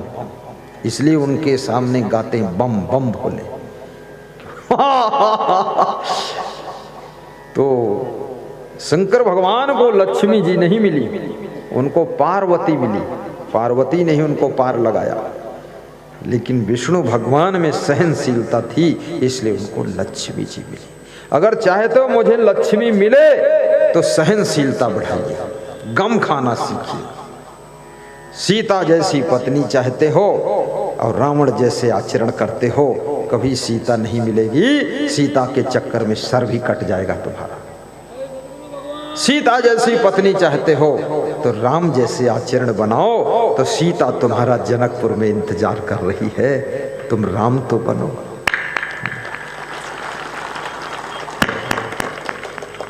बहुत बढ़िया, ताली बजाए। यहाँ क्यों आ रहे हैं? आ जाओ। ऐसे आना तो मना है, लेकिन क्यों आ रहे हैं? जाना है क्या? अच्छा, निकलना है? हाँ नहीं, बिल्कुल अपने घर से लाना तब पहनाना। ये गिरे पड़े सड़े माला मत पहन, तो पहन। हर नेता को जब संत के पास आओ तो एक सुंदर माला लाओ और एक श्रीफल और एक साल और एक लिफाफा में दक्षिणा। इतना काम करना है। भाई वहाँ से खाली हाथ आओगे, यहाँ गिरे पड़े सड़े माला पहना दोगे, गुरु का गला भी गंदा हो जाएगा। ना मालूम उस माला को कौन कौन नीचे गिराया क्या किया। ठीक, कल फिर आना और लाओ माला, माला और माल दोनों लाओ। चलो चलो, हाँ नहीं बीच में गलत बात, कल देंगे। हाँ, सत्संग के बीच में कोई को बोलना नहीं है, बस केवल गुरु जी बोलेंगे। लास्ट में बुलवाऊंगा या फर्स्ट में बुलवा दूंगा, ठीक है। हाँ, जैसे वो विधायिका जी आई है तो लास्ट में बुलवा दूंगा, और फर्स्ट में ये विधायक जी आ गए थे तो इनसे बुलवा दिया, और वो बीच में आ गए तो नहीं बुलवा सकता। गुरु लोग उठकर, नहीं गाना मत गाओ, लोग उठ कर जाने लगते हैं। जब बीच में कोई भाषण शुरू हो जाता है तो लोग सोचते हैं असंग साहिब भी अंदर अंदर कुछ राजनीति जरूर करते हैं, बीच में बुलवाते हैं। अच्छा, यहाँ सुनने के लिए आए हैं गुरु जी को, और बीच में दूसरा आल्हा शुरू हो जाए तो फिर टेंशन हो जाती है। तो इसलिए सत्संग में बस चुपचाप, लास्ट में फर्स्ट में तो चल जाएगा, लेकिन बीच में तो मुश्किल है। हम बुलवा के देख चुके हैं, भगदड़ मच गई। हम सब कर्म किए बैठे हैं। एक विधायक जी हमारे सत्संग में आए, वो भजन गाते थे, तो बोले गुरुवर एक भजन गा दो। तो मैं भी संकोच में पड़ गया, इतनी दूर से आए तो गा दे। तुमने कहा गा दो। एक के साथ उन्होंने दो गा दिया। गाने वालों का भी जोश होता है, दो गा दिया। और मैं समझ भी नहीं पाया कि एक खत्म हुआ कि दूसरा चालू हो, उसी में घुस गया। फिर दो हो गए, फिर तीसरा शुरू कर दिया तो 500 लोग उठकर खड़े हो गए। अरे बोले कौन गा रहा है, शोरगुल मचा रहा है, हटाओ इसको, बंद करो, प्रवचन लेट हो रहा है, ये गाना चल रहा है। तो विधायक पीछे पर्दक पीछे कूद के भाग गया, तबला वबला वही छूट गया। हमने कहा चलो तबला उठाओ, ले चलो, बेच लेंगे, कुछ तो पैसे मिलेंगे। फिर वो विधायक शर्मा गए तो 1 साल मिले ही नहीं, क्योंकि पब्लिक का रुख भी देखना पड़ता है। अब यहाँ दूसरा तुम भाषण शुरू कर दोगे, और कितने विधायक और नेता आता तो वो बताता है, यहाँ सत्संग में बताना शुरू करता है, उस नाला में गंदगी बहुत सी, उसको मैंने साफ कर दिया, वो पुल टूटा था उसको बना दिया। अरे फालतू बात मत बोल, यहाँ ये बोल गुरु जी महान है और भक्त लोग महान हैं, जिसने सत्संग किया वो अच्छा आदमी है, धन्यवाद है, बस ये बात बोलो। और फालतू वहाँ नाला नूला बनाया है तो अपना भाषण अलग कर लेना। हाँ, यहाँ बोलना नहीं, चुप रहो। साहिब बंदगी साहिब, सम्मान सभी का है, ध्यान देना। अपने क्रोध को भी काबू करो, यथा योग्य बर्ताव करो। श्री कृष्ण ने श्रीमद् भगवत गीता में एक शब्द का बहुत गहन प्रयोग किया है, उसको समझना। श्रीमती लीना जैन, लीना जैन इधर लीन रहो, उधर मत देखो, तुम उधर मत देखो, कुछ मत बात करो, सलाह बंद करो तुम। यथा योग्य युक्ताहार विहारस्य युक्त चेष्टस्य कर्मसु। मैं यथा योग्य के बारे में सोचता था, यथा योग्य क्या है, किस स्थान पर हमें कैसा बर्ताव करना चाहिए, और किस अवस्था में हमें क्या भोजन करना चाहिए, और सुबह और शाम हमें किस तरह का भोजन लेना चाहिए, यथा योग्य आहार, और किसके साथ में कैसा कर्म करना चाहिए, और किस सभा में हम हैं वहां हमें क्या बोलना चाहिए, यथा योग्य। इसको पहचानो।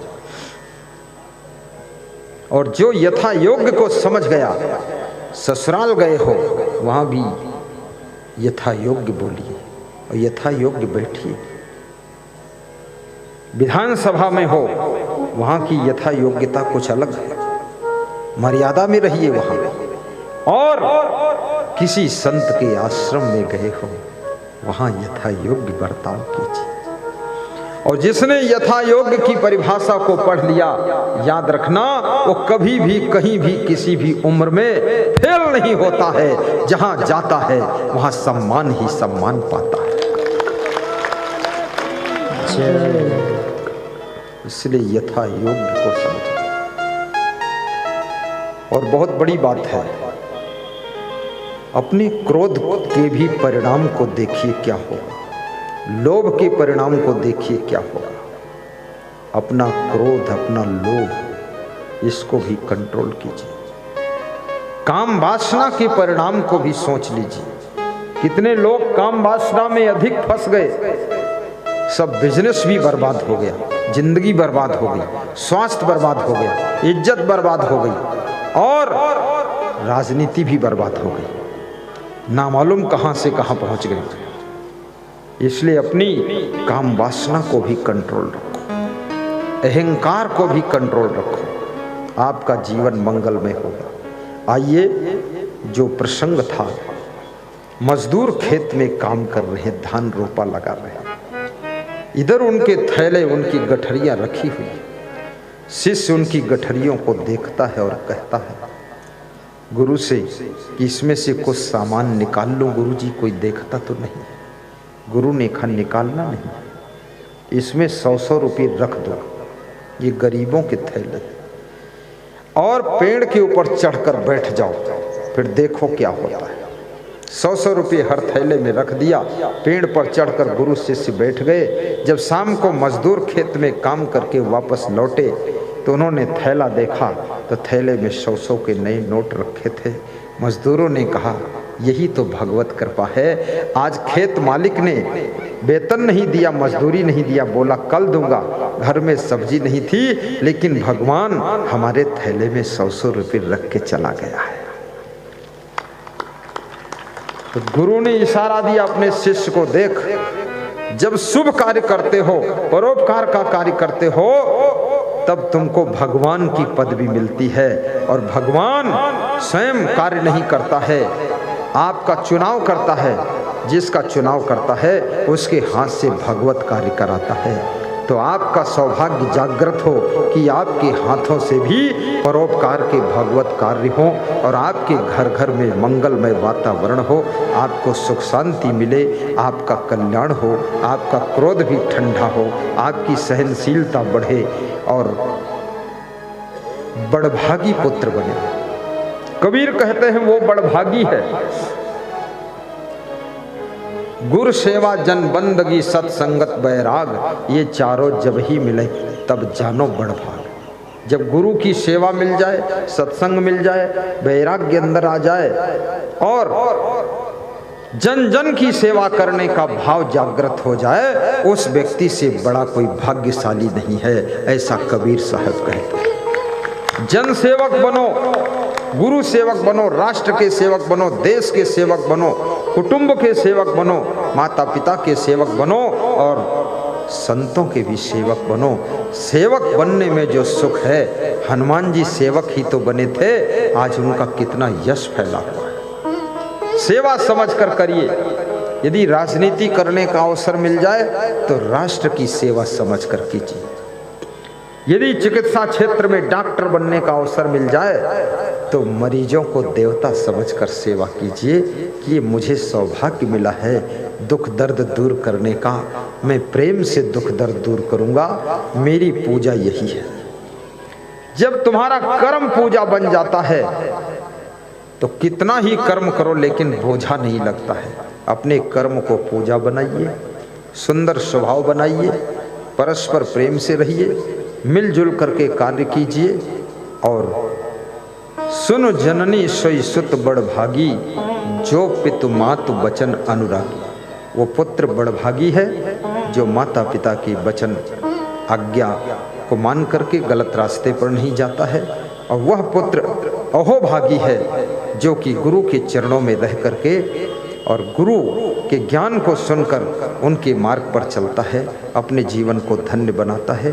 भाग्योदयन बहुत जन्म समर्जितेन, श्रीमद् भगवत कहती है कि वो व्यक्ति भाग्यशाली है जिसके जब पुण्य उदय होते और सत्संग प्राप्त होता है, वो भी बहुत भाग्यशाली माना जाता है। आप सभी का कल्याण हो, ऐसा व्यास गादी शुभकामना करती है। श्रीमती लीला जैन साहब को और श्री हरि सिंह रघुवंशी को व्यास गादी ऊपर बुला रही है। आएँ और यहाँ से महामंगल आरती का सुख प्राप्त करें। इस तरफ से आएंगे। आपको याद रखना, अभी बैठे रहे सब, कोई उठेंगे नहीं। बैठो, बैठ जाओ, मान जाओ, गुरु की बात मानो। हमारे लसुड़ी धाकड़ राजगढ़ के आयोजक भक्तों को व्यास गादी आशीर्वाद देती है। महेश गौड़ साहब जी और जो उनके साथी सेन साहब पधारे हुए हैं। और ये बच्चा, सभी को शुभकामना है। अभी कोई जाना नहीं है। जिनके घर में सुख शांति नहीं है, उन्नति नहीं है, वे लोग दो काम करेंगे, नित्य प्रवचन सुने और नित्य दान करें। तो उनके नित्य दान करने के लिए यहाँ पर दान डिब्बे आए हुए हैं। तो वहाँ से आप जो डिब्बा मार्केट में 70 रुपये का मिलता है, वो यहाँ पर आपको 50 रुपये में उपलब्ध कराया जाता है। घर में ले जाइए, पूजा मंदिर में रखिए और रोज़ उसमें दान डालिए। साल में 2 बार, 1 बार गुरु का दर्शन कीजिए और उस डब्बे को भी गुरु को अर्पित कीजिए। सभी यथास्थान बैठे रहेंगे। महामंगल आरती होगी और जिनका मन है गुरु मंत्र लूँ, गुरु दीक्षा लूँ, वह सभी लोग अभी महामंगल आरती के बाद में आगे आकर के जो सोफा पड़े हैं, यहाँ आगे बैठेंगे। यहीं पर उनको ट्रेनिंग दी जाएगी और यहीं पर उनको बहुत सुंदर गुरु मंत्र दिया जाएगा। फिर ऊपर बात को बुला लिया जाएगा। और जो लोग बहुत बीमार रहते हैं, उनके लिए यहाँ च्यवन आयुर्वेद के वैद्य आए हैं, वहाँ से दवा आयुर्वेदिक लेंगे। और 10-10 श्रोता कल लेकर के आएंगे और अपने घर से प्रयागराज कुंभ मेला के महाभंडारा के लिए कल अन्नदान इच्छा अनुसार लेकर आएंगे।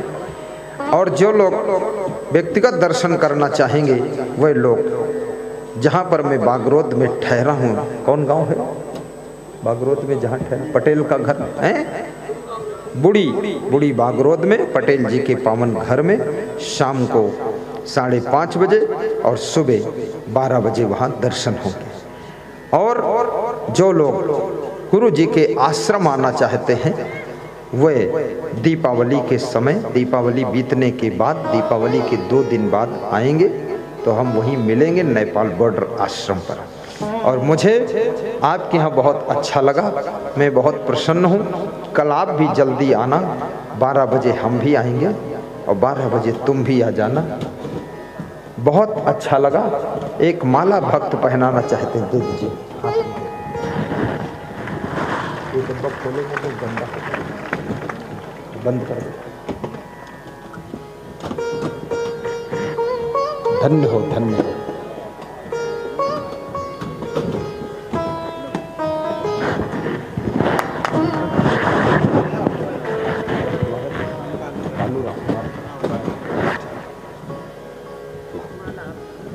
सब देखते रहना।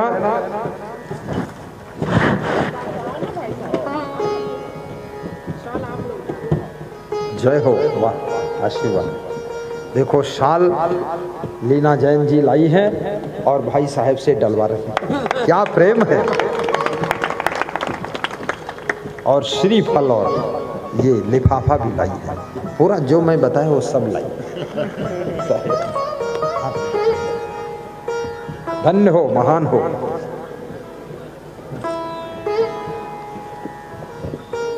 ठीक, कल फिर आ जाना। हो जाएंगे हम लोग। गुरुवाई धर्मशाला है, बहुत बड़ा स्थान है, वहाँ भंडारा है बहुत बड़ा। अच्छा, 2 बजे के आसपास थोड़ा सा पीछे बढ़ जाएंगे सभी भक्त। और महामंगल आरती सबके पास पहुँचाइए। सर्वे भवन्तु सुखिनः, सर्वे सन्तु निरामयः, सर्वे भद्राणि पश्यन्तु, मा कश्चित् दुःख भाग भवेत्। सुखी बसे संसार, सब दुखिया रहे न कोई, ऐसी मेरी भावना पूर्ण करो प्रभु सोय। शांति शांति शांति। अब हाँ बोलो आप, 2 मिनट। हेलो। गुरुदेव के महान भक्त श्री बालाराम साहू जी निवास गुजर महुआ के हैं, जिला सागर MP। इन्होंने उज्जैन में जो आश्रम निर्माण होने जा रहा है उनके लिए इन्होंने 1100 की सेवा राशि कार्यालय में अर्पित की है। बहुत बहुत धन्यवाद है।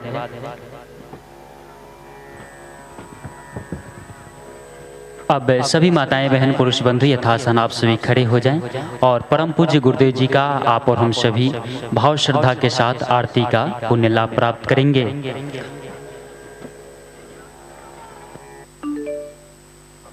आरती प्रारंभ कर देंगे।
बोलिए सद्गुरुदेव की जय। गुरुर्ब्रह्मा गुरुर्विष्णु गुरुर्देवो महेश्वरा गुरुर्साक्षात् परब्रह्म तस्मै श्री गुरुवे नमः।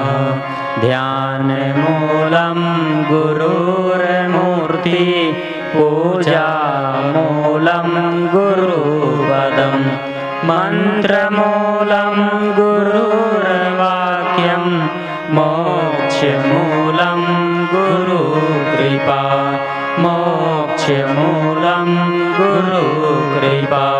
त्वमेव माता च पिता त्वमेव बन्धुश्च सखा त्वमेव विद्या च द्रविणं त्वमेव त्वमेव सर्वं मम देव देव त्वमेव सर्वं मम देव देव। बोले सद्गुरुदेव की जय। अब समस्त माताएं बहन पुरुष भक्त यथास्थान बैठ करके गुरुदेव जी को बंदी प्रणाम करें। सभी बैठ जाएं, सभी बैठ करके गुरुदेव जी को बंदी प्रणाम करें। बंदौ सन्मुख पारखी शीस भेंट धरु हाथ बचन उचारऊं बंदगी सत्य प्रेम के साथ। साहेब बंदगी साहेब बंदगी साहेब बंदगी। बोले सद्गुरुदेव की जय, संत समाज की जय, भक्त समाज की जय, आज के आनंद की जय। सभी यथास्थान बैठ जाएं। माताएं बहन पुरुष बंधु खड़े ना रहें, आप सभी यथास्थान बैठ जाएं। और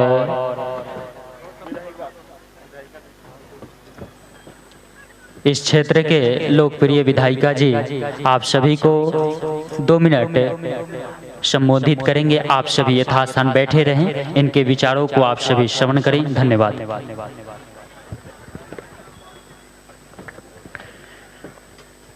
गुरु महाराज की, गुरु महाराज की जय, गुरु महाराज की जय हो। व्यासपीठ पर बैठे हुए हमारे गुरु जी के चरणों में चरण बंदन। यहाँ उपस्थित सभी मेरे गुरुजन, यहाँ उपस्थित मेरे साथ आए हुए सभी वरिष्ठ नेतागण, सभी मेरे कार्यकर्ता साथीगण, सभी यहाँ उपस्थित हमारे श्रद्धालुजन, सभी को मेरा हाथ जोड़कर राधे राधे। आज आप सभी ने गुरु मुख से ऐसी वाणी सुनी कि हमारे हृदय में वो समाधि चली गई। संसार में दुख और सुख दो ऐसी नाव है कि हमें उस पर बैठना ही पड़ता है। कई बार हमें ऐसा लगता है कि हम कैसे इससे पार पा पाएंगे, और कोई भी इससे अछूता नहीं है। संसार का एक भी प्राणी इससे अछूता नहीं है। सुख और दुख हमारे जीवन में उतार और चढ़ाव के रूप में आते ही रहते हैं, लेकिन जब जब हमारे सिर पर गुरुओं का आशीर्वाद होता है, हम इससे पार लगते चले जाते हैं। अभी हम लोग पढ़ रहे थे, गुरुर ब्रह्मा गुरुर विष्णु गुरुर देवो महेश्वरा गुरुर साक्षात परम ब्रह्मा तस्मै श्री गुरुवे नमः। आज गुरु की उपाधि ईश्वर से भी ऊपर है, क्योंकि हमें ईश्वर तक पहुंचने का मार्ग अगर बताते हैं तो हमारे गुरु बताते हैं। आज हमें संसार में सुख दुख से पार कैसे जाना है, आज हमें गुरु बता रहे हैं। मैंने बहुत कम समय गुरु जी के सामने बैठकर उनकी वाणी को सुना, लेकिन मैंने महसूस किया कि जो दुख हमारे जीवन में है, अगर हमें वो दूर करना है तो ऐसे गुरुओं के समागम में हमको जरूर पहुंचना चाहिए। हमें अपना कुछ समय यहाँ जरूर व्यतीत करना चाहिए। मैं आज गुरु जी को एक चीज बताना चाहूंगी। गुरु जी, मेरे पिताश्री माने मेरे ससुर जी भी एक ब्रह्मचारी रहे हैं। नेमावर में हमारा आश्रम है जो जैन समाज का, उसमें वो वहां पर रहते थे, अधिष्ठाता थे वैसे वो, लेकिन वो अपना पूरा समय वहां पर ध्यान धर्म में लीन रहते थे। और जब उन्होंने आखिरी समय, हम जैन समाज में समाधि लेते हैं, उसके पहले सल्लेखना व्रत लेते हैं। हमारे ससुर जी ने 1 फरवरी को सल्लेखना ली थी और 18 मई को उनकी समाधि हुई थी। पूरे 108 दिन उन्होंने धर्म ध्यान और हमारे आचार्य श्री विद्यासागर जी महाराज के सानिध्य में समाधि प्राप्त की थी। ऐसे हमारे पिताश्री थे जो धर्म के साथ उन्होंने अपना पूरा जीवन यापन किया है। आज हमारे परिवार में भी उनका आशीर्वाद है और हमारे सभी गुरुओं का आशीर्वाद है। आज मैं आपके चरणों में भी चरण वंदन करते हुए बस यही आशीर्वाद मांगूंगी कि मेरी क्षेत्र की जनता पे आप गुरुओं का आशीर्वाद हमेशा बना रहे, पूरी जनता सुख शांति से रहे, समृद्धि से रहे, स्वस्थ रहे, बस अपना आशीर्वाद बनाए रखिए। सुख और दुख के वो घड़ी जो हम लोगों को सहन करना पड़ती है, उस समय आपका आशीर्वाद हम लोगों पे छत्र छाया बन के बना रहे, बस यही भावना के साथ गुरु के चरणों में वंदन। राधे राधे, राधे राधे, राधे राधे। जय गुरुदेव जी की। बोलिए सदगुरुदेव की जय।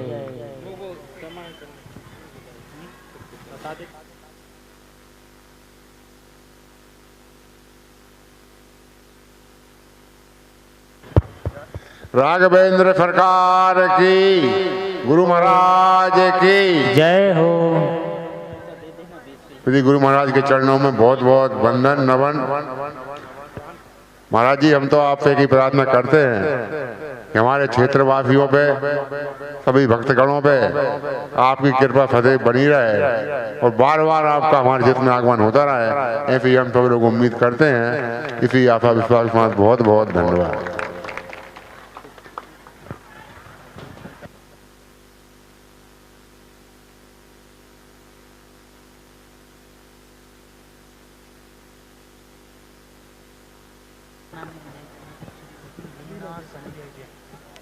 श्रीमती लीना संज्ञा जैन जी, जो कि वर्तमान विधायिका हैं इसी क्षेत्र के, और अपने विचारों को प्रकट किए गुरु के चरणों में, बहुत बहुत धन्यवाद है। और पूर्व विधायक भी इस क्षेत्र के हैं, इन्होंने भी अपने विचारों को, भावनाओं को गुरु के चरणों में रखे हैं, बहुत बहुत धन्यवाद है उनको भी। अभी कोई माताएं बहनें जाएंगी नहीं, इसके पश्चात पूज्य गुरुदेव जी सभी माताओं बहनों एवं पुरुषों को आशीर्वाद देंगे। कृपया आप सभी जाएं ना, पूज्य गुरुदेव जी से आशीर्वाद प्राप्त करने के बाद ही यहाँ से प्रस्थान करें। उससे पहले आप गुरुदेव जी का आशीर्वाद प्राप्त करने के लिए लाइन में लग जाएं। मंच के दाहिने साइड से सबसे पहले पुरुषगण लाइन में आएंगे, उसके पश्चात माताएं बहनें भी आएंगी।